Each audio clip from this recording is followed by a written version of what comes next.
I will share বিয়ে বাড়ির খাবার দাবার। চলে এসেছি তোমাদের সাথে একটা খুব রিসেন্ট যাওয়া একটা বিয়ে বাড়িতে। বিয়ে বাড়ির বর বউয়ের নাম দেখে নাও, সব্যসাচী ও কোয়েলের বিয়েতে আমরা গেছিলাম, আমার বাপের বাড়ির পাড়ার মেয়ের বিয়ে। তো বিয়ে বাড়িতে গিয়েই কিন্তু আমাদের পরিবেশনায় ছিল রয়্যাল ক্যাটারার। আমাদের এখানের কিন্তু 1 নম্বর ক্যাটারার, জাস্ট খাবারগুলো অসাধারণ বানায়। তো খাওয়ার মধ্যে পড়ে গেছিলো প্রথমে প্লেট, ন্যাপকিন, দেখেই নিয়েছো কী কী। তারপর চলে এসেছিলো ফিশ বাটার ফ্রাই, যেটা কিন্তু ঠান্ডা ছিল কিন্তু বাট টেস্ট খুব ভালো ছিল। আর তারপর ছিল নানপুরি আর চানা মশলা, যেটা কিন্তু আমরা কেউ খাইনি, শুধুমাত্র কিসের জন্য জানো, এনার জন্য, মাটন বিরিয়ানি খাবো বলে। মা খেয়েছিল, তাই তোমাদের সাথে ভিডিওটা শেয়ার করলাম। তো চলে এসছে গরম গরম মাটন বিরিয়ানি।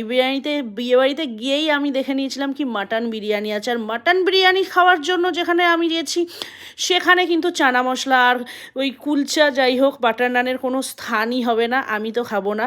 তো মাটন বিরিয়ানি কিন্তু জাস্ট আরসালান টাইপের ছিল, দারুণ দারুণ। আমাদের যে ক্যাটারার দেবাদার ক্যাটারারের খাওয়া দাওয়া নিয়ে আমার তো কিছু বলারই নেই, সবসময় দারুণ বানায়। আর আলুগুলো কিন্তু ছিল একদম প্রমিনেন্ট জুসি আর ভীষণ গরম ছিল। আর মাটনের কোয়ালিটি নিয়ে তো কিছু বলারই নেই, কেন কি এইখানের একদম ফেমাস মাটন দোকান থেকেই কিন্তু এই মাটনটা ছিল, সেটাও আমি জানতাম।